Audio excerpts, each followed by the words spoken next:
Divorce cases में, खास तौर पर divorce cases Hindu marriage act के तहत आप जानते हैं कि जब आप अप्लाई करते हैं तो एक वेटिंग पीरियड जिसमें मिनिमम 6 मंथ्स और मैक्सिमम 18 मंथ्स को होता है, जिस पीरियड के फुलफिल होने के बाद ही डिवोर्स हो सकता है। लेकिन अब सुप्रीम कोर्ट के कॉन्स्टिट्यूशन बेंच ने यह फैसला किया है कि कुछ केसेस में ये 6 महीने का पीरियड भी जो है उसे वेव ऑफ किया जा सकता है, लेकिन उसके लिए भी कुछ क्राइटेरिया सेट किए गए हैं। ये नहीं कि हर एक डिवोर्स का जो मामला आएगा उस सब में ये 6 महीने का पीरियड वेव ऑफ कर दिया जाएगा, ये जो वेटिंग पीरियड है। लेकिन ये कहा गया कि कोर्ट के पास ताकतें हैं, आर्टिकल 142 कॉन्स्टिट्यूशन ऑफ इंडिया के तहत स्पेशल ताकतें हैं, जिसमें अगर वो चाहे तो डिवोर्स केसेस में जहां पे कंप्लीट ब्रेकडाउन ऑफ मैरिज होती है, उस मामलों में वो इस ताकतों का इस्तेमाल करके ये 6 से 8 महीने के पीरियड को वेव ऑफ कर सकते हैं। 5 जजेस का बेंच था, जिसमें justice Sanjay Kishan Kaul, justice Sanjiv Khanna, justice AS Oka, justice Vikram Nath और जस्टिस जेके महेश्वरी थे,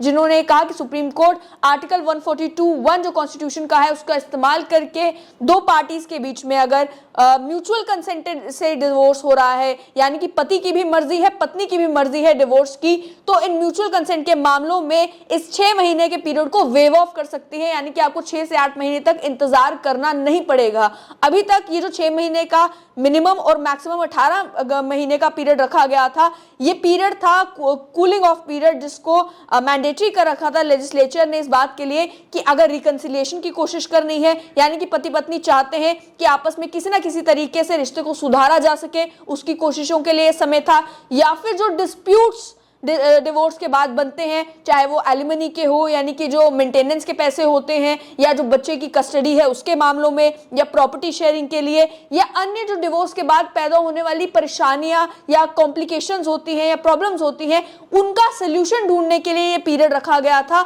एक तरफ रिश्ता सुधारने के लिए और दूसरी तरफ अगर डिवोर्स होना ही है तो इन सब मामलों पे पति पत्नी एक राय जो है वो बना ले, उस सब के लिए ये कूलिंग पीरियड रखा गया था। लेकिन इसमें पहले भी ऐसे कई सारे केसेस सुप्रीम कोर्ट के पास पहुंचे, जिनमें ये पिटिशनर ने कहा कि ये जो कूलिंग पीरियड रखा गया है, ये जो 6 से 8 महीने का पीरियड रखा गया है, इस पीरियड की वजह से लोगों को काफी परेशानी आ रही है, और जो जिन्होंने म्यूचुअल कंसेंट से डिवोर्स के लिए अप्लाई किया है उनका ये कहना था कि काफी हरासमेंट झेलनी पड़ रही है, लीगल केसेस लंबा लंबा समय ले लेते हैं, ऐसे में जो कपल है वो अगर मूव ऑन करने की भी कोशिश करना चाहता है नहीं कर पाता है, और कई सारे परेशानियां अननेसेसरी लिटिगेशन में फंसने की वजह से आ रही हैं। इसके चलते उन्होंने कहा कि इस कूलिंग पीरियड को वेव ऑफ किया जाए, और पहले कुछ केसेस में ऐसा हुआ भी जहां पर पिटिशनर ने कोर्ट के सामने ये कहा कि ऑलरेडी ये जो सारे मामले हैं, चाहे वो एलिमनी का है, चाहे बच्चे की कस्टडी का है, मेंटेनेंस का है, इन बाकी सारे मामलों का है, म्यूचुअल कंसेंट से क्योंकि डिवोर्स हो रहा है, दोनों की सहमति से डिवोर्स हो रहा है, तो हमने ऑलरेडी ये सारी परेशानियां जो है वो क्लियर कर ली हैं, हमारा ऑलरेडी इन सब के मामलों में एक जैसी राय है, उसके बावजूद भी हमें जबरदस्ती ये 6 से 8 महीने का पीरियड बिताना पड़ रहा है, ये हमारे लिए एक परेशानी का बायस बन रहा है। इसके चलते उस मामले में जो है 2 जजेस का बेंच था, उनका ये कहना था कि कोर्ट को जब अगर वेवर देना भी है तो उसके लिए कुछ क्राइटेरिया जो है उसे कंसीडर करने की जरूरत है। पहला ये कि दोनों लोग कब से शादीशुदा हैं, कितना समय हो चुका है शादी को, लिटिगेशन कितनी देर से पेंडिंग है, दोनों एक दूसरे से अलग सेपरेटेड कितनी देर से रह रहे हैं, जो अन्य कोई प्रोसीडिंग्स पार्टीज के बीच में है क्या वो कंप्लीट हो चुकी है, क्या कंसिलिएशन की यानी कि रिश्ते सुधारने की कोशिशें सारी कर ली गई हैं, क्या जो सेटलमेंट है एलिमनी को लेकर, बच्चे की कस्टडी को लेकर, या जो पेंडिंग इश्यूज हैं, प्रॉपर्टी के इश्यूज है, क्या उस पर कोई सेटलमेंट हो चुकी है, ये सारे क्राइटेरियाज कंसीडर करने की जरूरत है। और केवल स्पेशल केसेस में जो है ये राइट को वेव ऑफ किया जा सकता है,